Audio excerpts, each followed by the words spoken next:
大家好，我是李灿，今天咱们就聊一聊为什么中文这么难学。我为什么提起这么一个问题呢？其实不是为了劝阻大家说你们不要学了，中文太难了，中文是一座永远无法翻越的高山啊，不是这样的。其实我是为了想点出中文学习的难点，让大家更好的有的放矢啊，就知道怎样去突破一个个难点。我大概总结了下，大概有5个点嘛，最难。第一个就是这个声调的，第二个就是字体嘛，还有这个就是同音字很多，还有这个什么语法上面其实很奇怪啊。最后一点就是学习材料吧。所以我今天就通过这个5个方面和大家分析分析，看看这些难点究竟在哪里，然后我们怎样突破这些难点呢？第一点其实就是汉字本身的难点啊，这个应该是第一点。汉字它其实和大多数大家学习的语言都不一样，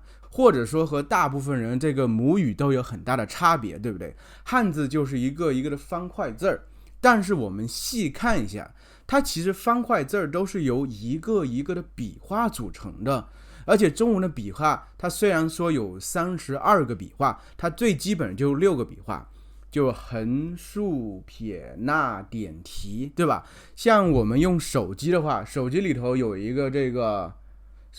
这个笔画的这个输入方式啊，它其实只有5种笔画，横竖撇点折，所以其实就是通过这5种，我们说5种或6种这个笔画组成了万万千千的中文汉字。中文里有一句话叫做一生二，二生三，三生万物。什么意思？就是其实最基本的东西都是很简单的，虽然很多东西最后看起来很复杂，但是我们可以进行不断拆解啊，拆到最后就是最基本的单位。所以我觉得中文它其实有点像乐高，乐高它最基本的零件就是那么几个吧，也不是特别多，但是它可以拼成无数种组合。中文也是一样，我们其实呀，不要被它一开始这种形状结构吓坏了。其实最根本的就是那么几个笔画而已。其实大家只要学习的越多，接触的汉字越多，你就会发现这个熟悉的元素是特别多的。所以我觉得这个中文汉字的这个难点啊，其实主要在一开始的时候，大家会被这个吓到，而不是在你后面你接触的多的话，你就会发现熟悉的元素越来越多。其实记忆汉字这个本身呢，就是它的结构这个形体其实没有那么的难。其实第二点呢，就是声调。声调我觉得应该是很多学习中文朋友这个痛点所在啊，就是太难掌握了。为什么有4个声调呢？对不对？其实大家知道吗？在粤语里头好像有8个声调，越南话好像也有好多个声调吧。就是声调它不是中文所独有的，但是在中文学习的过程中确实是很困扰大家的一个部分啊。但是我再告诉你一个好消息，其实在古代中文里头，古代汉语里头还有一个入声啊，这个入声在粤语里头还保存着，在韩语里头还有，但现在中文里没有。其实这个音我觉得才难发呢。其实在中文里头是没有冠词的，对不对？没有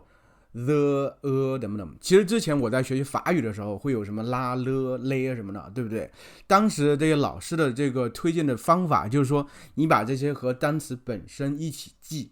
虽然中文里没有冠词，但它有声调。声调我觉得它就是像这个冠词一样，你就是必须和它本身的词一起记。很多人其实学习的时候会觉得大概好像没有关系吧，我们不必过分的在意，就有这种侥幸的心理。我觉得这种侥幸心理是特别要不得的。我们在一开始的时候就必须打好一个特别好的基础。所以其实要把这个声调都说好是很难的，因为这是我们本身习惯的关系，就习惯在你的母语里没有声调，我们自然而然的觉得这个东西它可能不是那么重要，我们可以稍微的把注意力放在别的方面，比如它的意思的方面，对不对？它的书写方面，所以可能你对声调就不够重视，这最后导致很严重的后果啊！其实要记住声调，就只能死记硬背，就慢慢必须你不断的听得多啊，你只有不断的听得多了，这个东西才能深深嵌入你的脑子里头。其实很多朋友在学习语言的时候，特别是学习中文的时候，其实听的确实不够多，就是对单个词听的不够多。我不是让你就是反复的只是听一个词啊，这样听单词也很无聊。就是你其实通过一个句子，你有没有反反复复去听呢？你有没有反反复复去听，听出其中细微差别的所在呢？听出每一个词儿呢，每一个词儿对你而言和别的词儿，它是不是清晰的这样分开的呢？你能很容易、很清晰的辨别出它的呢？这个其实就是我们听力最根本、最重要的课题，就是必须在一个完整的句子里，你能把每一个词儿啊，你都能特别清晰的捕捉出来，然后这东西不断输入你的脑子，在你脑子深深嵌入啊，就是在你脑子上感觉在不断的去画画一样，画的多，一开始的可能只有淡淡的这么一个纹路啊，你画的多了之后，才能整个特别清晰的画面才能呈现在你的脑子里，才能很容易提取出来。这个时候我们才能进入第二步，就是形成肌肉记忆。因为你脑子里你可能已经知道它是哪一个声了，要这个时候你听到别人说错了，或者你自己说错了的时候，你已经能形成条件反射了，就是说你知道它是错的，但是从条件反射到第三步你自己说出来，那当然还需要不断去练习。练习就是为了形成你的肌肉记忆，就你舌头的肌肉记忆，你脑子已经清爽了，已经知道了，让你舌头也知道，这才是最重要的。舌头要知道，就是得反反复去练。其实我觉得有一个东西还是很好的，就是那个绕口令特别好。绕口令因为它基本上就是把你这个语言里头啊最难点啊给你提取出来，找一些特别没有意义的这个句子啊放在跟前，让你不断去说啊。我之前看过有一个日本的这个 YouTuber 吧，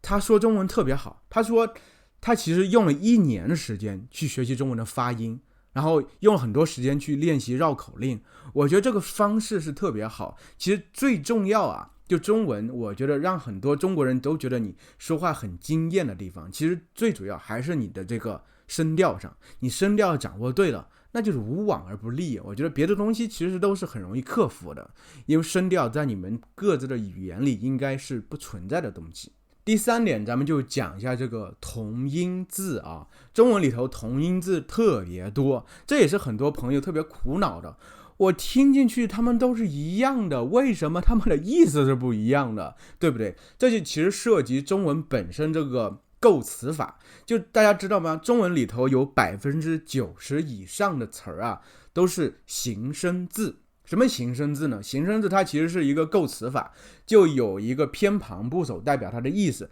另外一部分代表其实是它的读音。所以在很多字它读音是一样的，比如说我们这个猪啊，这个猪可以构成很多词，然后它发音是一样的，比如说加上一个王字旁变成珍珠的珠，加上一个虫字旁变成蜘蛛的蛛，对吧？这个偏旁都是有意思的，对不对？代表它的意思，再加上一个言字旁，朱砂，对不对？说一个人还有说一个人诛心嘛，对，猪呢它可能都用语言表达出来，所以你这个话是有毒的，话像刀子一样锋利，对不对？所以其实啊，我觉得不建议大家就是死记硬背啊，就看着它，看这个字哦，你把这3个字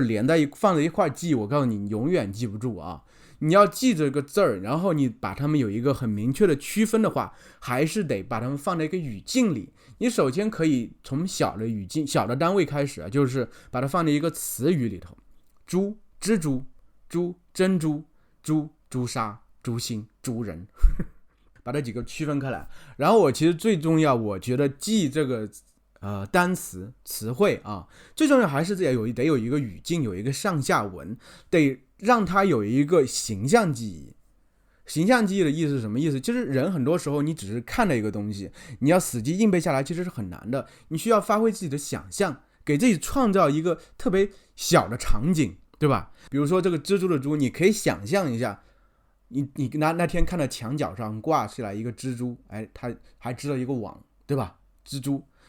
一看到这个猪，你就想，哎，我的画面跳出来，然后它的记忆其实就加强了，通过这个形象记忆就加强了。然后其实你还可以通过不断去听这个字啊，怎么发音，然后把这个声音也结合进去，然后你这个记忆就有3层的记忆，这个时候你记忆就会更深刻。这个其实就是我告诉大家应该怎么去区分同音字，然后怎么记住它的一个很好的方法。这也是其实很多人会运用的方法，其实在很多语言里都是适用的，在中文里因为面对这样特殊的情况，我觉得更有意义。第4点，咱们就讲一下语法。其实语法真是没什么好讲，因为中文基本上都算可以说是没有语法，对不对？但是难点就在于基本上没有语法，因为中文要是没有语法，大家感觉它很散，就特别对于大家的母语而言。比如说咱们就不说英语了，你就是说法语、德语、俄语等等这些语法这么繁复的，对不对？让人看着觉得头疼的。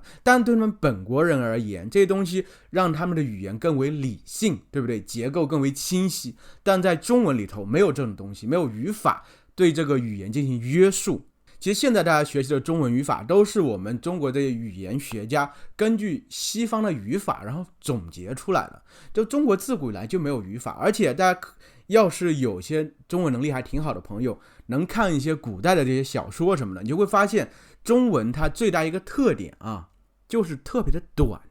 就短句子是特别多的。现在有些长句子，它其实是因为吸收了西方这些表达方式，把它撑长了，觉得感觉能表达更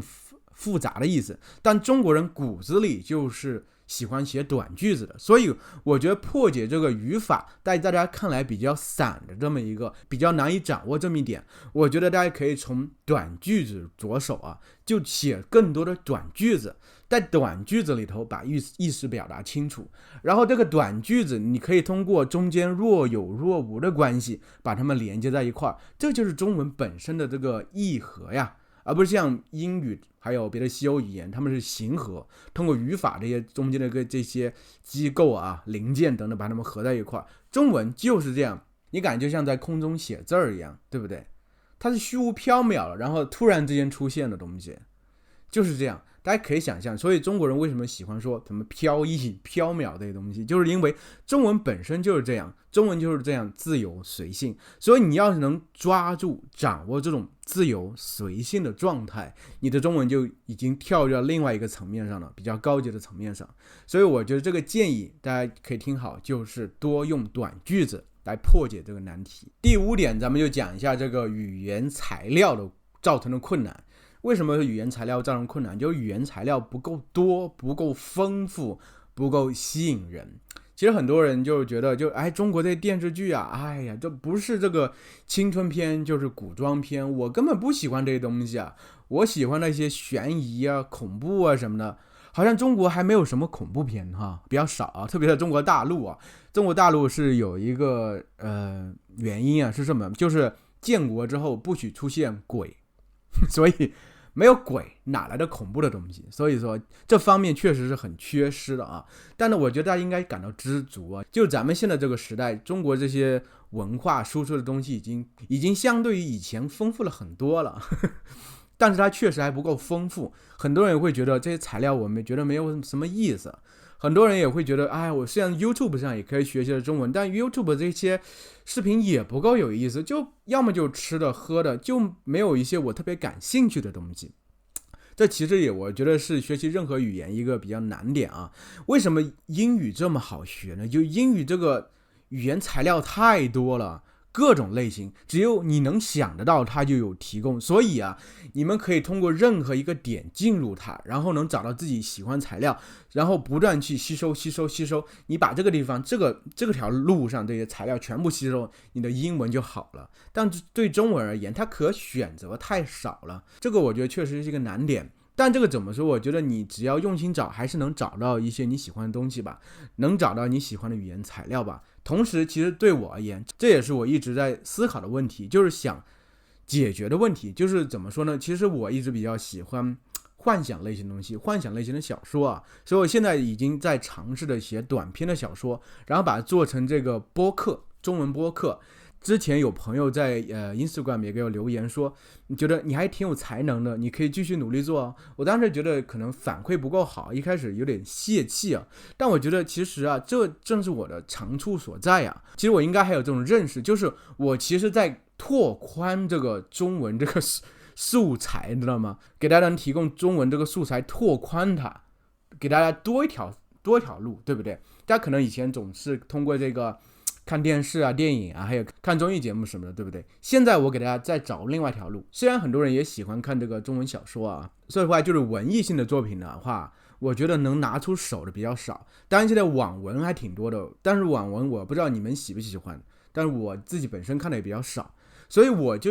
通过我写的这些小说做成中文播客。要是刚好喜欢这种类型的这些朋友啊，他就可以多一个选择，多一条路去走了。这个中文材料对他而言就很丰富了，所以我会一直把这个中文故事包括做下去。同时这个再给自己做一个广告啊，就是其实大家到我这来学习的话，我不只会教大家中文学习的方法，其实我主要目的就以后想做的还是通过中文的故事教大家学习中文，这是我最擅长的，而且可以源源不断的产出的。至于说其他学习中文上的这些困难，我觉得这些困难啊，在别的语言学习的过程中也会出现，也会面对，所以那东西并不是中文所特有的，咱们就在这里不展开了。大家如果有需要可以留言给我，我可以再做几期节目，针对一下大家面对的问题来讨论一下。那么今天咱们就到这吧。如果你喜欢我的视频，然后觉得对你有所帮助，那么请记得点赞评论。那么下次再见喽。